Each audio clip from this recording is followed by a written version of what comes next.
మా హోటల్లో బస చేయండి, కొత్త మిత్రుని సొంతం చేసుకోండి. మా ఊరి ఆచార వ్యవహారాలు, మా దేశం సంస్కృతి సంప్రదాయాలు తెలియదా? అయితే అన్ని సవివరంగా తెలిపే గైడ్ని కూడా మీకు ఉచితంగా ఏర్పాటు చేస్తామంటూ ఆతిథ్య రంగంలో కొత్త వరుడులకు శ్రీకారం చుట్టింది జపాన్లోని ఒక హోటల్. ఆ స్నేహితుడేంటి, ఈ గైడ్ ఏంటి అనుకుంటున్నారా? ఆ వివరాలు తెలియాలంటే ఈ కథనం చూడాల్సిందే.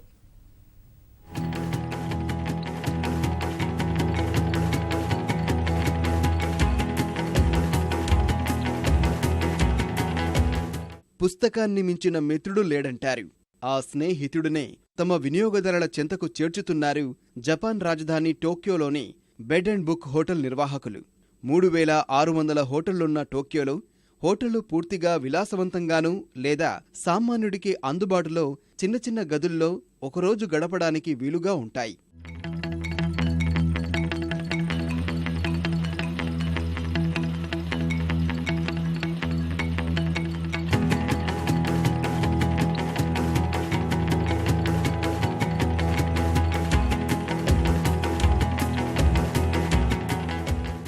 టోక్యోను చూద్దామని ఎవరైనా వచ్చినప్పుడు వాళ్ల బడ్జెట్ పరిమితమైనప్పుడు సాధారణంగా ఇలాంటి హోటల్స్లోనే దిగుతుంటారు. కేవలం సాధారణ సేవలతో వినియోగదారులను ఆకర్షించడం కష్టం కాబట్టి ఇక్కడే బెడ్ అండ్ బుక్ నిర్వాహకులు తమ ప్రత్యేకతను చాటుకున్నారు. అన్ని హోటళ్లు కల్పించే వసతులకు తోడుగా పుస్తకాలను కూడా అందిస్తున్నారు. ఇంకా చెప్పాలంటే నిద్రకు ఉపక్రమించే గదులు, గ్రంథాలయ సొరుగుల్లో అమరేలా చేయడం అదనపు ఆకర్షణ. సుమారు 30 గదులను సొరుగుల్లోనే అమర్చారు.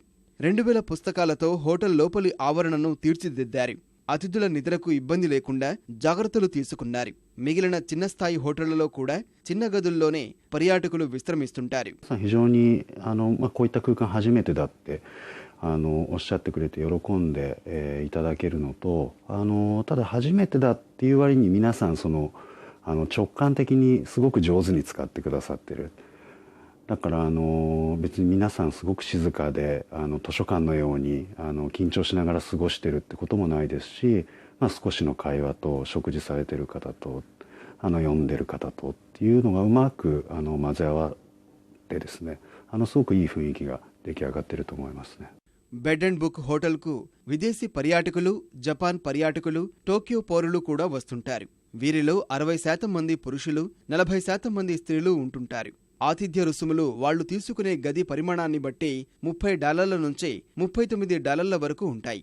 వచ్చే అతిథుల్లో ఎక్కువ మంది 20 నుంచి 30 ఏళ్ల మధ్య వయసు ఉన్న వాళ్లే. ఊహించని విధంగా నగరంలో ఉండే యువత ఎక్కువగా బెడ్ అండ్ బుక్కి వచ్చి సేదతీరుతున్నారని నిర్వాహకులు అంటున్నారు. ప్రస్తుతం అక్కడ ఉన్న పుస్తకాల్లో 20% పుస్తకాలు ఆంగ్లంలో ఉండగా ఎక్కువగా జపనీస్ పుస్తకాలు ఉంచారు. భవిష్యత్తులో ఇతర భాషల పుస్తకాలు కూడా వీలైనన్ని అందుబాటులో ఉంచేందుకు ప్రయత్నిస్తున్నామంటున్నారు.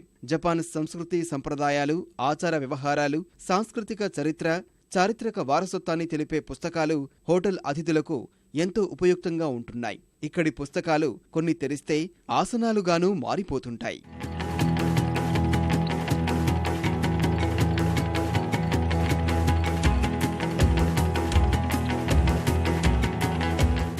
ముప్పై గదులున్న బెడ్ అండ్ బుక్ హోటల్ ప్రారంభం అయినప్పటి నుంచి ప్రతిరోజు 100% అతిథులను కలిగి ఉంటోందని నిర్వాహకులు చెబుతున్నారు. సామాజిక మాధ్యమాల ద్వారా ఈ హోటల్ గురించి తెలుసుకున్న వాళ్లందరూ ఇక్కడే బస చేయడానికి వస్తున్నారు. పెద్ద పెద్ద హోటళ్లలో ఉన్నప్పుడు ఎన్ని వసతులు ఉన్నా ఏదో తెలియని ఒంటరితనం వెంటాడేదని, ఈ హోటల్ చిన్నదైనా ఇక్కడ అందుబాటులో ఉన్న పుస్తకాలు ఒంటరితనాన్ని దూరం చేస్తున్నాయని కొందరు అంటున్నారు. 全然もっと本とかないと思ったんですけど、本もいっぱい種類があって、でベッドも結構簡易的なのかなと思ったら空間もしっかり作られていたので、そこがすごくいいなと思いました。తొలి హోటల్తోనే చక్కటి ఫలితాలు సాధిస్తున్న బెడ్ అండ్ బుక్ మాతృ సంస్థ ఆర్ స్టోర్ త్వరలో టోక్యోలో మరో 2 ఈ తరహా హోటళ్లు తెరవాలని 2017లో ఆ సంఖ్యను పెంచాలని భావిస్తోంది.